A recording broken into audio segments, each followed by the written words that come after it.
ഇന്ന് 2024 ആണ്ട് ആഗസ്റ്റ് മാസം 27 തീയതി സിറോ മലബാർ സഭയുടെ ആരാധനാ കലണ്ടർ അനുസരിച്ചു ഇന്ന് ഏലിയ സ്ലീവാമൂശക്കാലം 1 ചൊവ്വ. ഇന്നത്തെ വചനഭാഗം 1 വായന വിശുദ്ധ യോഹന്നാൻ എഴുതിയ 1 ലേഖനം അധ്യായം 1 വാക്യങ്ങൾ 1 മുതൽ 7 വരെ. മിശിഹ ജീവനും പ്രകാശവും ആദിമുതൽ ഉണ്ടായിരുന്നതും ഞങ്ങൾ കേട്ടതും സ്വന്തം കണ്ണുകൊണ്ട് കണ്ടതും സൂക്ഷിച്ചു വീക്ഷിച്ചതും കൈകൊണ്ട് സ്പർശിച്ചതുമായ ജീവന്റെ വചനത്തെപ്പറ്റി ഞങ്ങൾ അറിയിക്കുന്നു. ജീവൻ വെളിപ്പെട്ടു, ഞങ്ങൾ അത് കണ്ടു, അതിന് സാക്ഷ്യം നൽകുകയും ചെയ്യുന്നു. പിതാവിനോടുകൂടെ ആയിരുന്നതും ഞങ്ങൾക്ക് വെളിപ്പെട്ടതുമായ നിത്യജീവൻ ഞങ്ങൾ നിങ്ങളോട് പ്രഘോഷിക്കുന്നു. ഞങ്ങൾ കാണുകയും കേൾക്കുകയും ചെയ്ത് നിങ്ങളെയും ഞങ്ങൾ അറിയിക്കുന്നു.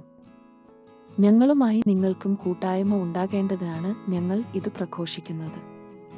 ഞങ്ങളുടെ കൂട്ടായ്മയാകട്ടെ പിതാവിനോടും അവിടുത്തെ പുത്രനായ യേശുക്രിസ്തുവിനോടുമാണ്. ഞങ്ങൾ ഇതെഴുതുന്നത് ഞങ്ങളുടെ സന്തോഷം പൂർണ്ണമാകാനാണ്. ഇതാണ് ഞങ്ങൾ അവനിൽ നിന്ന് കേൾക്കുകയും നിങ്ങളോട് പ്രഖ്യാപിക്കുകയും ചെയ്യുന്ന സന്ദേശം. ദൈവം പ്രകാശമാണ്. ദൈവത്തിൽ അന്ധകാരമില്ല. അവിടുത്തോട് കൂട്ടായ്മയുണ്ടെന്നു പറയുകയും അതേസമയം അന്ധകാരത്തിൽ നടക്കുകയും ചെയ്താൽ നാം വ്യാജം പറയുന്നവരാകും, സത്യം പ്രവർത്തിക്കുന്നുമില്ല. അവിടുന്ന് പ്രകാശത്തിലായിരിക്കുന്നതുപോലെ നമ്മളും പ്രകാശത്തിൽ സഞ്ചരിക്കുന്നെങ്കിൽ നമുക്ക് പരസ്പരം കൂട്ടായ്മയുണ്ടാകും. അവിടുത്തെ പുത്രനായ യേശുവിന്റെ രക്തം എല്ലാ പാപങ്ങളിലും നിന്നും നമ്മെ ശുദ്ധീകരിക്കുന്നു.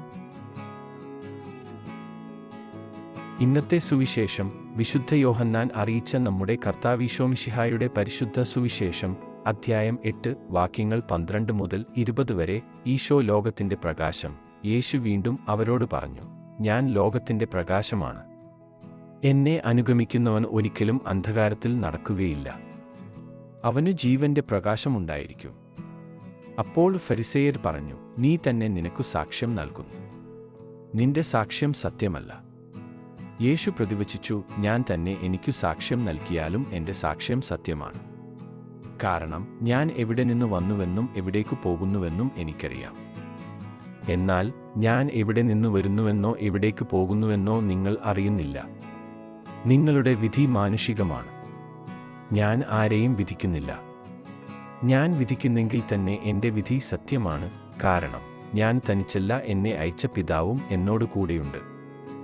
2 പേരുടെ സാക്ഷ്യം സത്യമാണെന്ന് നിങ്ങളുടെ നിയമത്തിൽ തന്നെ എഴുതിയിട്ടുണ്ടല്ലോ. എന്നെക്കുറിച്ചു ഞാൻ തന്നെ സാക്ഷ്യം നൽകുന്നു. എന്നെ അയച്ച പിതാവും എന്നെക്കുറിച്ച് സാക്ഷ്യം നൽകുന്നു. അപ്പോൾ അവർ ചോദിച്ചു, നിന്റെ പിതാവ് എവിടെയാണ്? യേശു പറഞ്ഞു, നിങ്ങൾ എന്നെയാകട്ടെ എൻ്റെ പിതാവിനെയാകട്ടെ അറിയുന്നില്ല. എന്നെ അറിഞ്ഞിരുന്നുവെങ്കിൽ എൻ്റെ പിതാവിനെയും അറിയുമായിരുന്നു. ദേവാലയത്തിൽ ഭണ്ഡാരസ്ഥലത്തു പഠിപ്പിച്ചുകൊണ്ടിരുന്നപ്പോഴാണ് അവൻ ഇതെല്ലാം പറഞ്ഞത്. എന്നാൽ ആരും അവനെ പിടിച്ചില്ല, കാരണം അവന്റെ സമയം ഇനിയും വന്നു ചേർന്നിട്ടില്ലായിരുന്നു. ദൈവവചനമാണ് നമ്മൾ ശ്രവിച്ചത്. നമ്മുടെ കർത്താവായ മിശിഹായ്ക്ക് സ്തുതി.